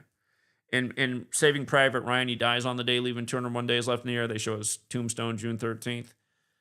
In a lot of Tom Hanks movies, there's a big fat 201. The one where he's in a robe in the airport, stuck in the airport, shortly after 9/11 happened and the Department of Homeland Security was created, when two towers became zero before they became one, like the Jesuit motto, both into one. The DHS guy is watching him through camera number 201. Go on and on and on. Again, Event 201 was the simulation for the scandemic, and then the first official case of cooties was 56 days later. Initially, then they moved it back to November 17th. It's a whole nother story. But again, Tom Hanks was doing the movie about Elvis when he got sick. This is the story. Elvis is who got the polio jab on live TV on October 28th, 1956, on Bill Gates' first birthday and also Jonas Salk's 42nd birthday. And vaccine has a gematria value of 42. Bill Gates operates out of the 42nd state. Coming back to 56. Again, Tom Hanks born in 56, the year that Elvis had that big ritual, synced with Jonas Salk and Bill Gates. And keep in mind, Bill Gates' wife comes from a family of Jesuit priests. She has the same August 15th birthday as the Jesuits. She turned 56 in 2020, as did Jeff Bezos, as did the guy who did the Da Vinci Code about the Illuminati and the Catholic Church. Gavin Newsom. He's another guy whose name equals 56. When he locked down California, he said 56% will get the virus in 8 weeks, which is 56 days. We saw a lot of Gavin Newsom and also Andrew Cuomo, the 56th governor of New York, who, like Gavin Newsom, was also Jesuit educated. Newsom went to Santa Clara in California. Cuomo went to Fordham, just like Trump. And Trump started at Fordham in 1964, 56 years before 2020. And when Trump declared his state of emergency for C-19, he did on Friday, March 13th, 2020, a date that had 56 numerology, which, of course, would break down to 11, the master number. That was the same day that Bill Gates broke away from Berkshire Hathaway. We were out in front of the Bill and Melinda Gates Foundation in the freezing cold and rain all day, educating about Event 201 and what Bill Gates had said at his TED Talk in 2010, as well as what he'd said at the World Economic Forum a few days later about how in 10 years there would be a movement to mass vaccinate the world. Again, people should go back and look at the two things Bill Gates did in February of 2010, almost 10 years to the day of C-19 arriving in his backyard. And by the way, the only major city in all of America that equals 19 is Seattle. Chaos also equals 19, and they call it order out of chaos. I'm sure you remember the chaos that came out of Seattle from the World Trade Organization protests not long before the World Trade Centers came down with 19 supposed hijackers. If you don't know, the World Trade Centers were designed by a Japanese American from Seattle, the same place Boeing is, and they were all Boeing planes on 9/11. Boeing debuted their jumbo jetliners in 68. The same year World Trade Center construction began. The same year 911 was made the national emergency dialing code. The same year George W. Bush graduated from Yale Skull and Bones. The same year the Quran code was discovered that says the Quran centered on 19. The same year Muhammad Atta was born, as well as Timothy McVeigh. Timothy McVeigh, who was put to death right before 9/11 and who was also sentenced to death on the day, leaving 201 days left in the year. Oklahoma City was a warm-up for 9/11, unprecedented events of terrorism on American soil. So much more to say about all of it. But anyway, coming back to the 56 thing. Just recently with that Wuhan lab, just recently, the media conceded that the Wuhan lab leak theory was likely real, and they literally conceded it 56 months after the pandemic was declared on March 11, 2020. And by the way, 3/11 is 201 in base 8 counting. 201 was the simulation. 3/11 was the date the pandemic was declared. Again, count on it. Learn numbers, number relationships, things like base 8 counting. There's so much to mathematics. It's layered, just like the ritualism that gets laid on us every day, that goes over almost everyone's head. But yeah, I wrote a book about this. If you want to search, it's on Amazon. It's highly reviewed. And what's sad is Amazon took away a lot of positive reviews. They just one day I came and all of a sudden I had nearly 100 less reviews than the book had before. It's almost out of nowhere. 100 less reviews. And what's weird is they didn't get rid of a troll review that's been on there the whole time. There's a false review that says, I said in the book that Joe Biden was the 47th president. I never said that. I said he was the 47th vice president who took office with a 47-year-old Obama. Kind of like how Bill Clinton took office 211 days before his 47th birthday, when 211 is the 47th prime. But anyway, this 56 number was just so massive in the pandemic. When the UK strain came out, they said it was 56% more infectious. Boris Johnson got hospitalized at age 56. Just countless 56 rituals. And I would always bring up Tom Hanks, just again, first celebrity, what it had to do with Elvis Presley. God, even poor Elvis, man, dead at 42. He was with that girl whose name equals 201 when he died. He started recording with Sun Records in 54. Of course, Sun equals 54, like Jesuit order, like Golden Globes, like how his daughter died at 54 days after the Golden Globes when the actor won, portraying her father, Elvis. Tom Hanks is in the movie. Jesuit order also equates to 144, like this trailer came out on 14/4, the anniversary of Lincoln getting shot, who blamed the Civil War on the Jesuits. And again, this film's going to debut on the 144th day of the year in Paris, where the Jesuits were created. But Eddington, unbelievable. I just got to hear it one more time. I can't even believe it, because God, you have no idea how many times I just said this exact same thing. And I'll tell you what else. The man who's making this movie, I have a feeling that he saw the videos that I've done on his 2 biggest movies. And if you're not familiar with this director, I'm going to play this one more time, and then I'm going to let you know about the movies he's made, because I've highly recommended to everyone that they watch his 2 big movies. They're both very creepy, they're very disturbing, but they're also very revealing. Of course, they keep looking at that lab in Wuhan, China. If you look at that lab in Wuhan when that was established, it was 1956. Of course, that was the year Tom Hanks was born, the first celebrity with the virus, Mr. Sleepless in Seattle. If you value your life. That's what I'd always say, Mr. Sleepless in Seattle. It's like, just killing me, man. It's possible, though, that I gave this director that inspiration, because I did put out pretty long videos on 2 of his movies years ago in the past. God, I have to think of the titles right now. Ari Aster. He did a movie on a woman who's part of a cult, and her family does not know that she's part of a cult. It's called Hereditary. That's what this movie's called, Hereditary. She's part of a cult, and this cult does ritual human sacrifice to bring about a demon. They're trying to bring a demon into the world. And you can look up my old work on Hereditary. This movie was released on the perfect date that corresponds with this actual demon that's a real thing from the Goetia. Again, it's one of the 72 demons in the Goetia. Everything about the movie is encoded through this gematria lens that syncs up with the demon. And another very special number we haven't touched on tonight, but it comes up all the time, is 93. It's a number relevant to two things that are very special about time: Saturn, which has a gematria value of 93, and the sun, which is said to be 93 million miles away. 93 is a big number in this movie. And keep in mind, Saturn is related to Satan in the occult. But yeah, if you've never seen this movie, I'm telling you, it's well done, but just some really disturbing stuff happens. You see a child get their head knocked off their shoulders in this movie. Not the type of stuff you typically see in Hollywood productions. If you can handle watching things like that, I think this movie is worth watching. Simply to understand that this kind of stuff is going on. It's not just in movies. This is like a movie that's trying to bring to light things that are happening in this world.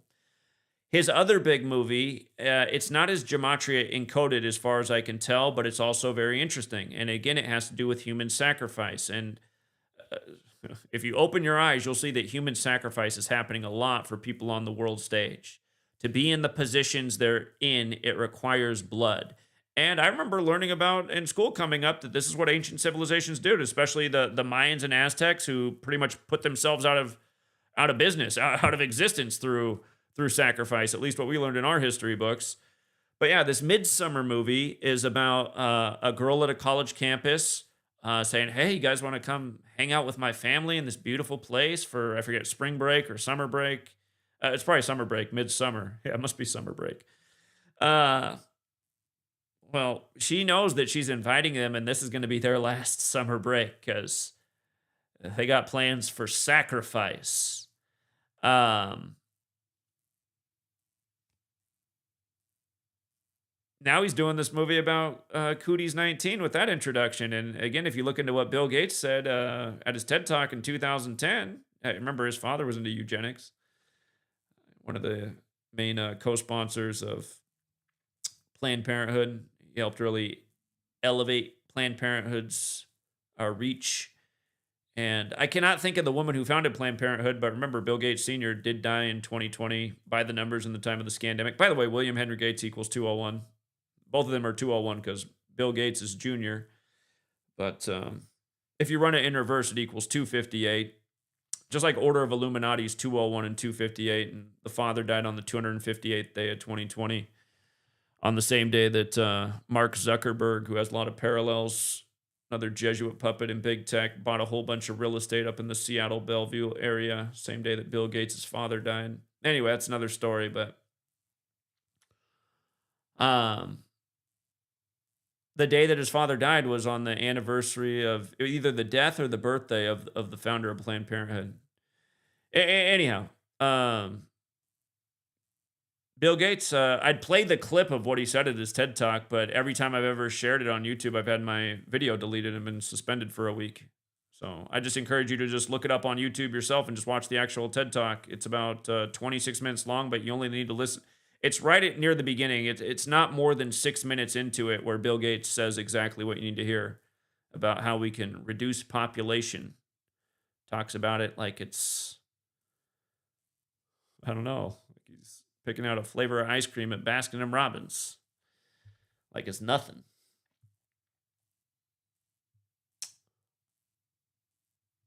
Damn, this guy, I just realized this director is only 38 years old. How about that? I thought, God, how's he know about all this stuff? Is he really behind these movies? What family was he born into? But yeah, the beginning of that trailer is just blowing my mind because when I heard it, I was like, maybe I got on his radar because I did some long videos on his 2 movies once upon a time. Maybe you just never know who's following you when you put stuff out on social media. And I guess that's another reason we'll do this podcast. Maybe one day with enough persistence, enough perseverance, we'll finally get the the person with the monster name and bankroll out there to help us get this knowledge out in front of the eyes of the masses in the way it's deserved. We've worked extra hard at doing it, but it's hard when you're censored and deleted. For you guys who don't know my track record, I'm on channel number 25 on YouTube, and the 25th channel has been the most frustrating channel ever. They've allowed it to exist for 3 years, which is a long time for me. Typically, my channels last anywhere from a week to a few months, but the thing is, I've been grinding 3 years and not a single video has gotten any views. You know, as somebody who's produced over 100 videos easily that have gotten 500,000 to 1 million views in 3 years on the latest channel that's been allowed to exist.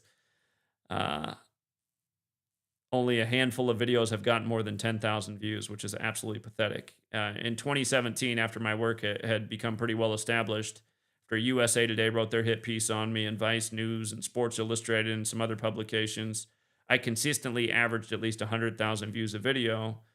And now I average probably, if I'm lucky, 2,000 views a video. So that's also another reason this podcast is here, trying out a new name, seeing if a new name can help overcome some hurdles. I was thinking about not even saying Zachary K. Hubbard or gematria on this because I feel like those are shadow ban worthy words. So almost just thinking about calling it just counting numbers, referring to myself as the Zeke. But no, the word needs to be said because it's just a word that not enough people have heard. It's foreign to almost everybody, but it really is something that everyone deserves to know about because this knowledge is being used to literally mock us every single day. And if you can just put on the glasses, the gematria lens like Roddy Piper and They Live, you'll be now part of the team that's dedicated to doing something about putting an end to the mocking. At least that's the hope. You can count on that being the continual message on the Count On It podcast. With that said, Truth Seeker, we will also take calls on this show. And if you do call in, I would like you to be really efficient and to the point and try to at least have your thought touch, even if ever so slightly, on something that I talked about in the show. Historically, when I've done live call-ins in my radio show, my callers are all over the place, and it does drive me a little bit insane. I really would like the callers to do their best. I don't have a screener, so it's Scout's honor over here. I would like you to call in and be on point. And if you just want to save the number in your phone, it's going to continue to be the same number for each show. I will tell you that number right now. It is 509 560 4982. 509 560 4982. That is the number to call. And in the future, I'll work on getting it up on the screen. This will be uploaded as a podcast, but it will also be on YouTube. And I do intend to put it on the channel Count On It, but right now that channel has not been approved yet for live streaming. So for the time being, the Count On It podcast will be going on my old channel, where seemingly it won't reach many new viewers because it's an algorithm hell. But that channel is Gematria Effect News 25 on YouTube. Gematria, Gematria, Effect News 25. And I want to wrap this show up in 23 minutes, which is 11 p.m. on the West Coast. That's usually when my daughter wakes up, and I got to feed her and rock her to sleep. So if you would like to call in, and if the first one to call in, you're going to be the first voice as a guest on the first Count On It podcast. So the pressure's on. Make it good. 509 560 4982.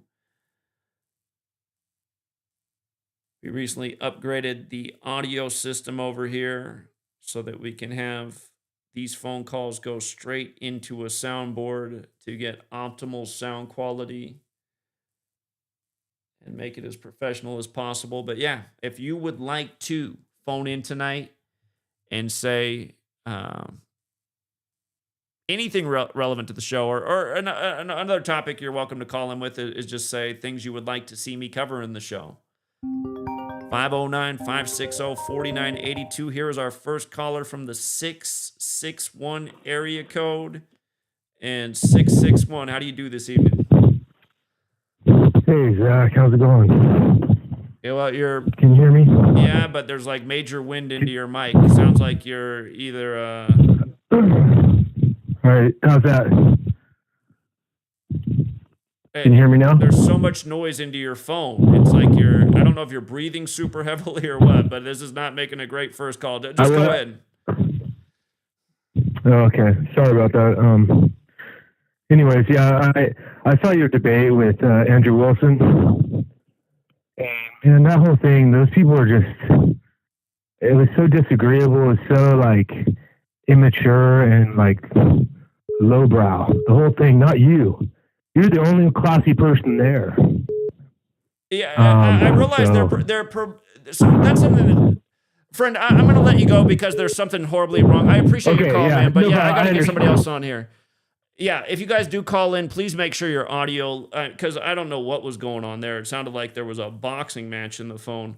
I do want to say that it seems like there's a lot of charlatans being promoted on YouTube by the platform on purpose, divisive people, misleaders, and it bothers me because I've been taken down so many times and I've gotten an email from YouTube that says I'm dangerous, I'm not safe for their audience, while meanwhile they promote these horrible human beings who are absolutely disgusting and fraudulent. And meanwhile, what I've been doing has the means to save lives and change the world for the better. What's up, 772? Hey man, what's up? I found something pretty. So Pope Francis Pope entered the Society of Jesus on March 11th, 1958, and that was exactly 62 years to the day before the pandemic was declared a pandemic on March 11th, 2020. And coronavirus pandemic equals 293, the 62nd prime. Also, some other stuff that's interesting. They say that 44% of the population is vaccinated for this. You know what? Also that 44 countries have their injection rates under 20%. So yeah, I thought that was pretty interesting. Some interesting stuff. Good research as always, young man. Appreciate it, Sebastian. All right, thanks. All right, I'm also live right now on my channel. Okay. Hello? Yeah. Do you want to promote your channel? Might as well. Go ahead. Yeah, so if anybody wants to call into my last live stream on Truth Does Not Exist, I'm live right now. I'm taking calls and stuff. People can join if they want. But yeah, this is gonna be it. All right. Truth Does Not Exist. Good luck. Thank you, to Sebastian. podcast. Yeah, take care, man. What's up, 407? Oh, hold on. I gotta switch. I hit the wrong button. Let me put you on the right. There we go. What's up, 407? All right. You're good. I hear you. All right, cool. So I just wanted to call in about the shooting that happened today and how we always talk about the connections to news, media, sports, government, and everything.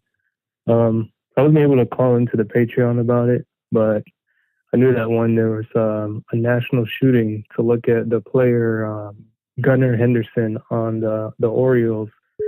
So I looked into him, and today was 292 days after his birthday. And if you type in Florida State University where the shooting happened, equals 292. So I knew that after seeing that, I was like, okay, this guy probably has a good chance to hit his first home run of the season today. And I think he did it on his first at-bat as well. So that was a connection that I learned from you. Another thing that I looked into was players who went to FSU. And there was one player, his name was Cal Raleigh. I think he's on the Mariners. He also hit a home run today. And then the third player was Taylor Walls. he did not hit a home run, but he did have an RBI, and I think he's kind of a younger player. So, but yeah, I was able to make a good amount of money today from the information I learned from you that you've been teaching. So I appreciate that.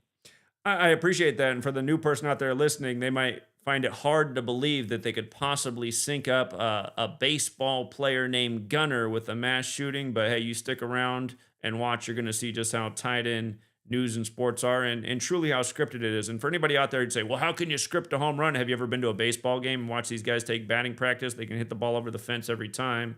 Not to mention there are different cores you can get for baseballs, just like in softball, and some fly a lot further than others. So if there's a scripted moment for a home run, there's all kinds of ways it can be contrived. And again, a lot of people are so quick to speak and need to do a little more research and observation in their own lifetime. Because, yeah, these games are rigged just like the news is.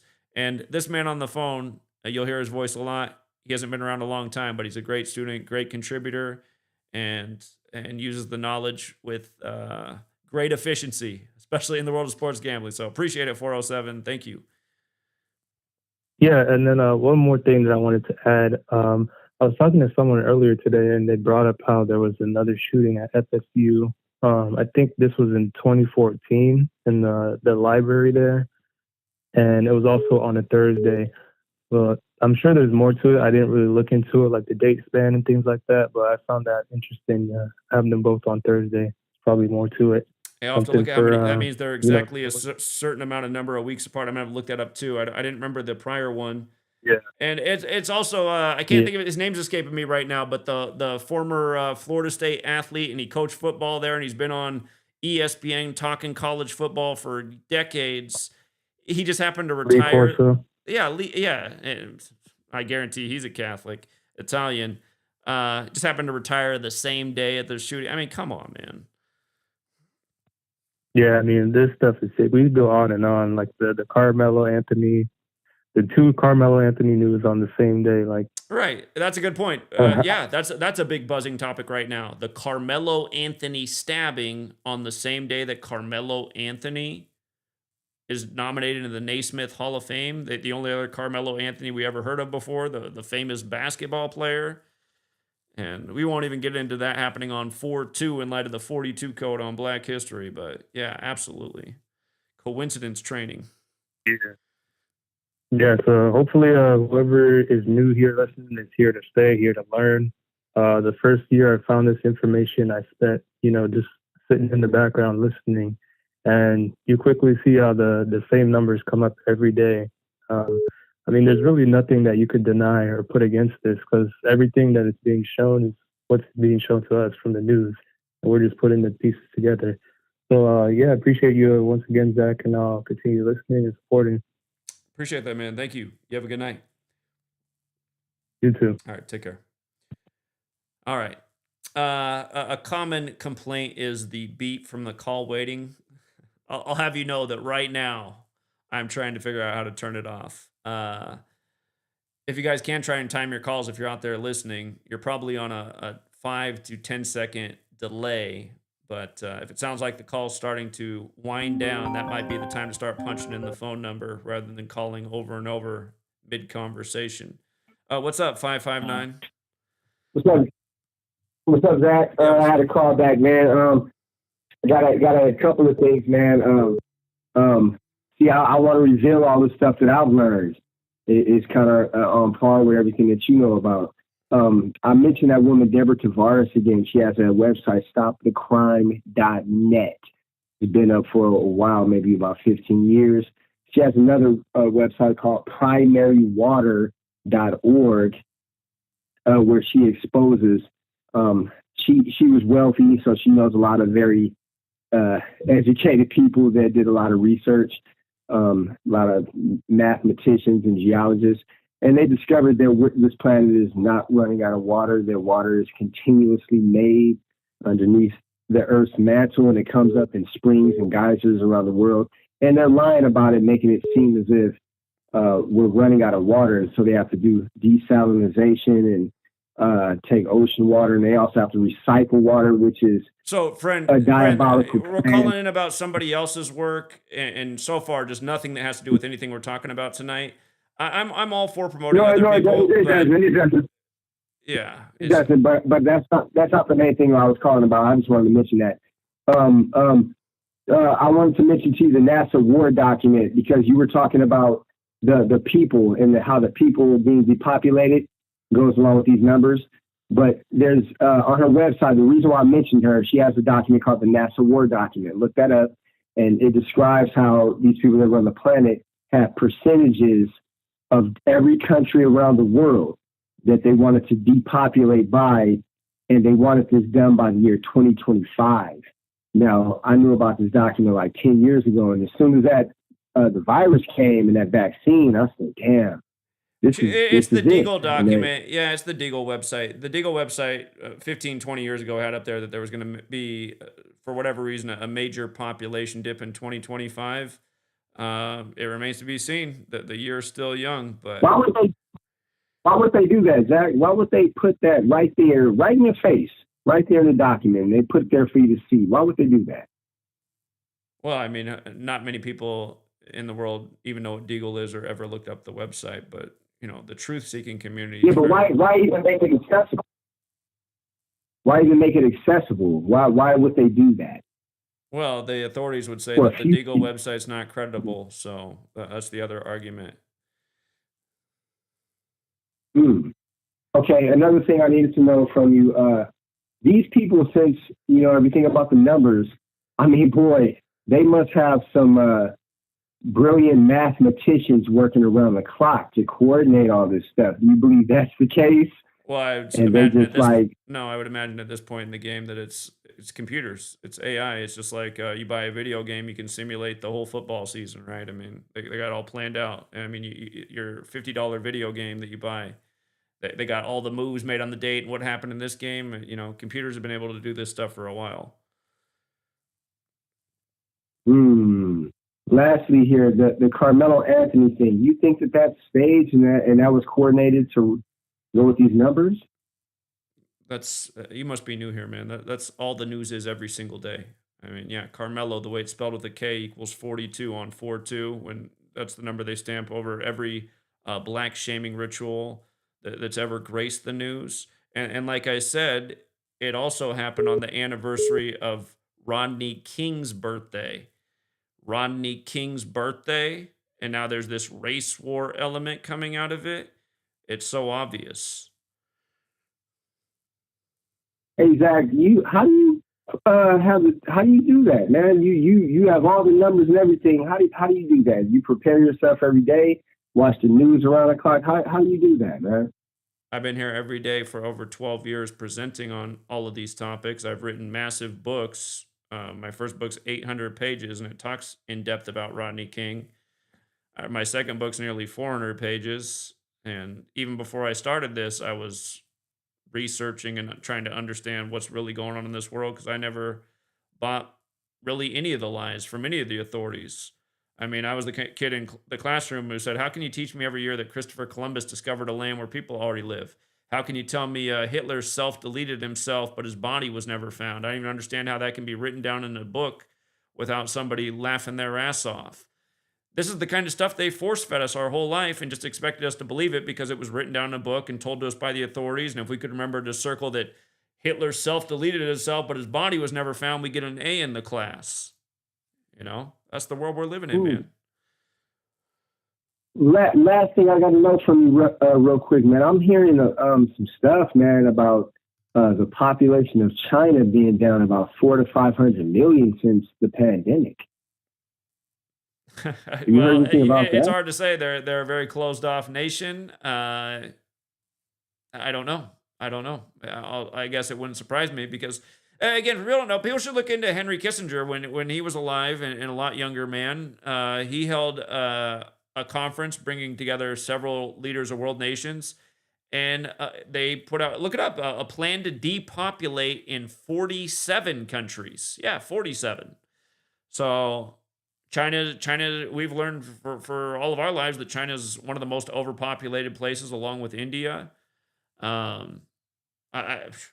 would say to you they've been using all kinds of depopulation tactics all over the continent of Africa. I remember in 2020 when Bill Gates was showing what a generous philanthropist he was by offering jobs for darker complected people to go inside netted areas and get eaten alive by his GMO mosquitoes. And I thought, man, why not offer that job in Seattle? You know, why offer that one in Africa where you can get experimentally bitten a gazillion times by GMO mosquitoes? I mean, and then we always hear about all the, you know, things plaguing the continent of Africa that tend not to exist in the Western world. And I think the answers for why that is are right in front of your face when you're seeing things that philanthropists like Bill Gates are doing.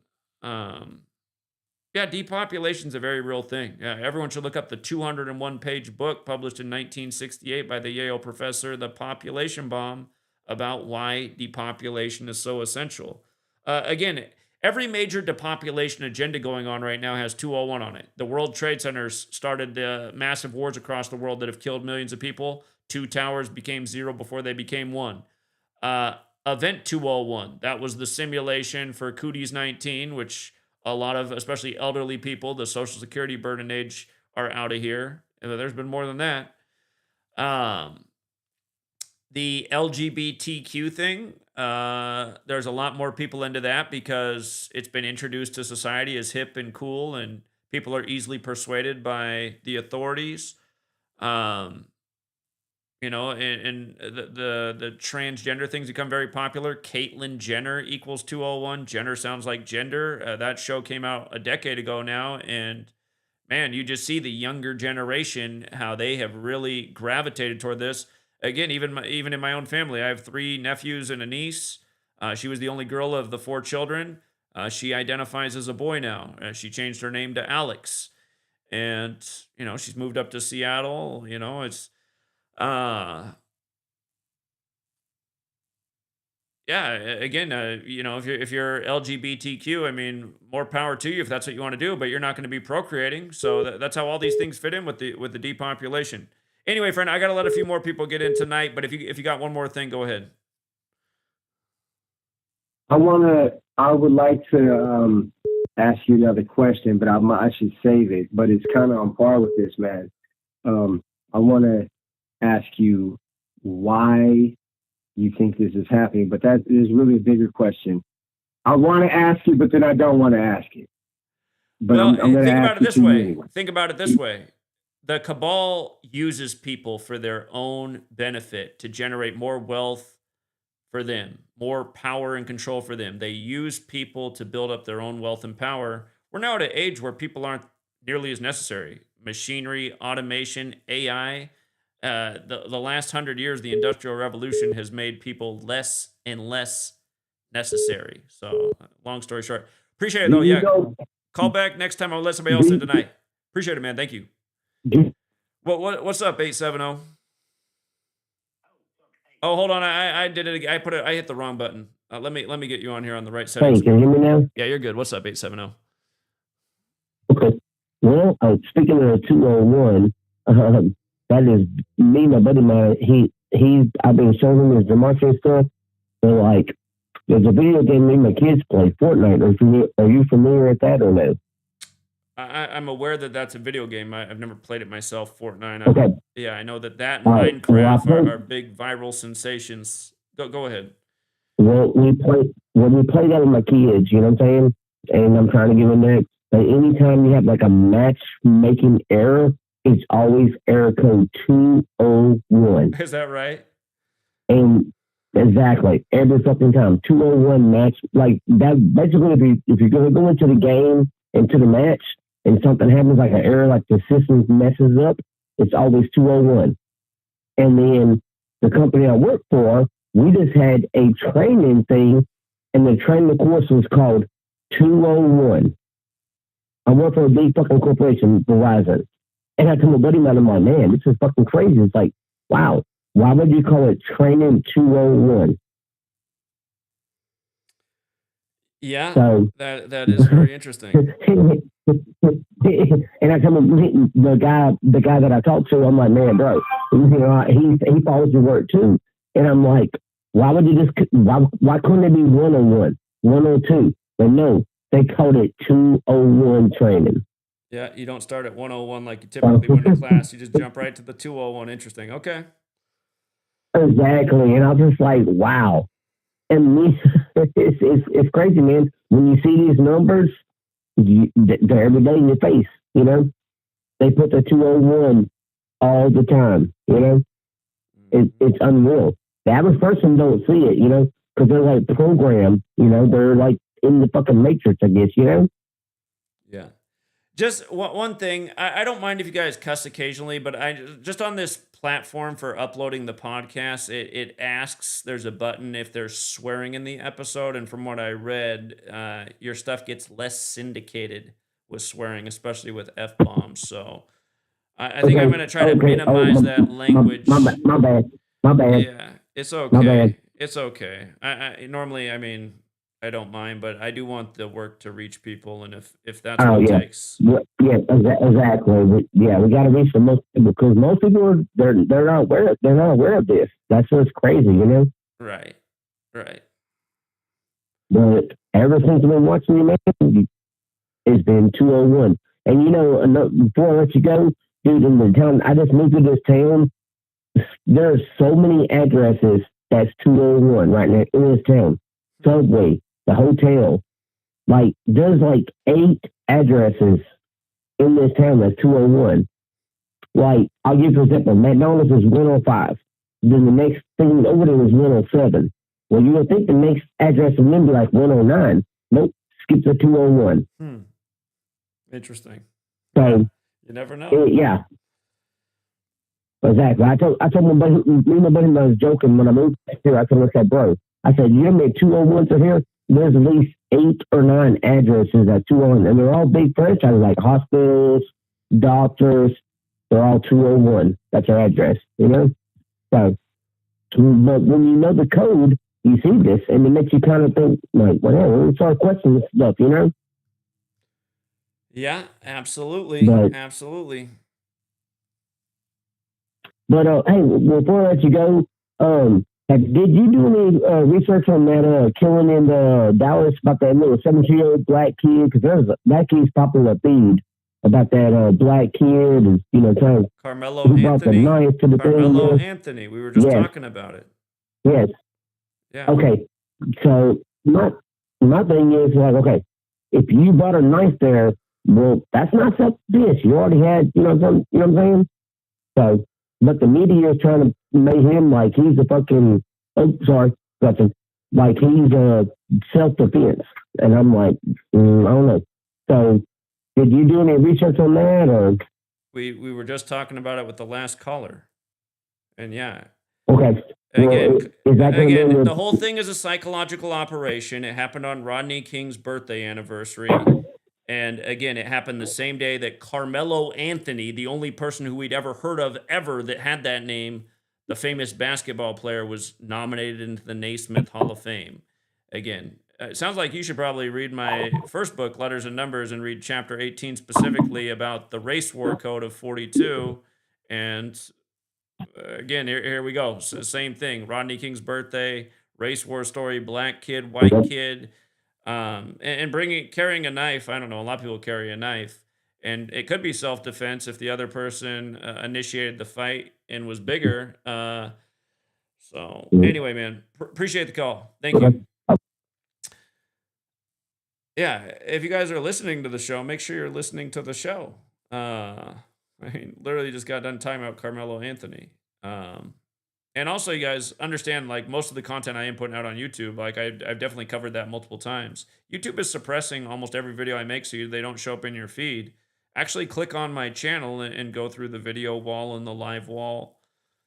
I did some really great work on the Carmelo Anthony thing, and I've been getting that a lot in my comments. How come you haven't covered Carmelo Anthony? It's like, how come you guys haven't learned how to search on a YouTube channel? If you guys just sit there and wait for stuff to show up on your feed to click on, you can count on it. You're doing exactly what the authorities want, only looking at what they show you. All right, we got to close it out here with Young Jay. I'm going to wrap it up after a Young Jay call. What's up, Jay? It's like, yeah, this is going to be 30 seconds long. I didn't plan on calling in. It's about the last caller. Just because I know this this situation is a psyop and it's, you know, it's a probably fake story. But this isn't about the story. I just want people to know like what self-defense is, because I just see a lot of people just on the internet just clearly like misconstruing what self-defense is. It's the same logic of why you bring a gun where you go. You're not looking for a fight. The whole point is you just have it just in case. If I would put on a seatbelt before I drive my car, I'm not looking to get in a car accident. You know what I'm saying? So when he just said that to me, I said, this doesn't sound like my type of audience follower to even call and make these remarks. This is my type of guy. Like, yeah. No, it sounded like a guy who plays Fortnite all day and knows nothing about nothing. That's what it sounded like. I was like, okay, it's starting to make sense. Like if you step to somebody that gave a warning and they stab you, and you're like that's 100% self-defense. Like, what are you doing? Yeah, that's all I wanted to say. Yeah. And again, Jay's a young guy, but he's light years ahead of the average American. So appreciate it, Jay. All right, no problem. All right, take care. Yeah.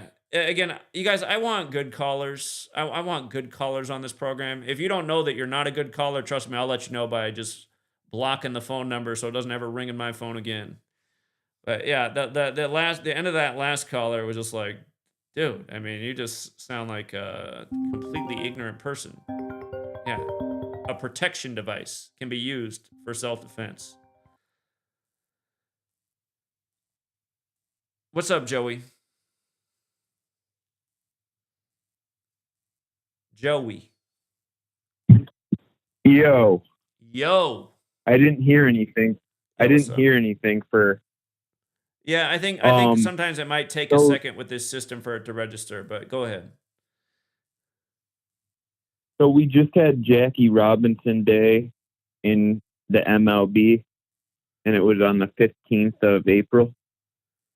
And just for the record, Jackie Robinson. Just for the record, since you're gonna bring up Jackie Robinson Day, of course, Jackie equals 42, like number 42. One of the best rituals going on Jackie Robinson Day was Max Fried, now with the Yankees, going for his 76th career win. Jackie Robinson Day equals 76. Jack Robinson alone equals 76. Go look at the score of the Yankees game where he did pick up his 76th win, 4-2. Go ahead, Joey.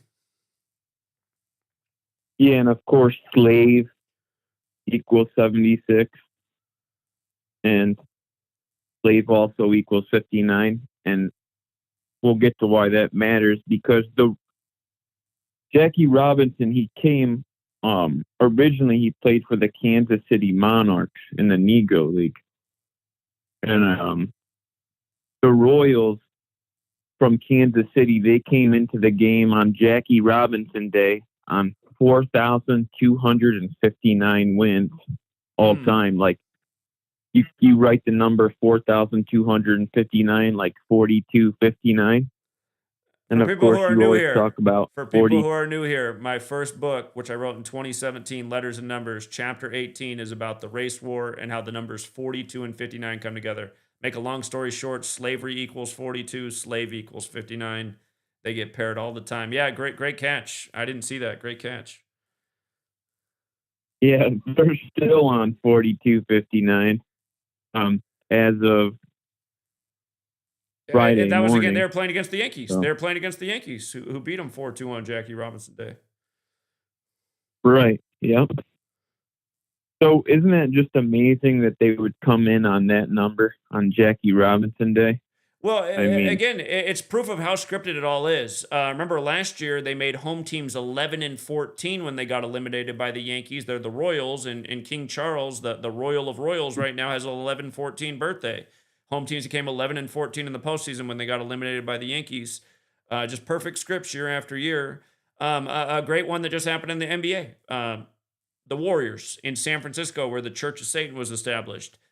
Steve Kerr just picked up his 666th career win on the 95th birthday anniversary of Anton LaVey, the founder of the Church of Satan. If you spell out 666, it equates to 95 in gematria, just like 95 weeks in a day is 666 days.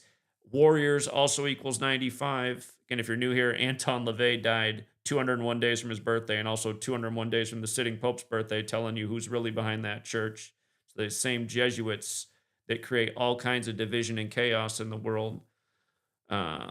But yeah, again, these rituals, if you catch them, you're like, man, they really had this lined up a long time coming to make that work out.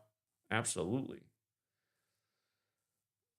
Yeah, and another thing I learned on this channel is that Philadelphia is the 118 city.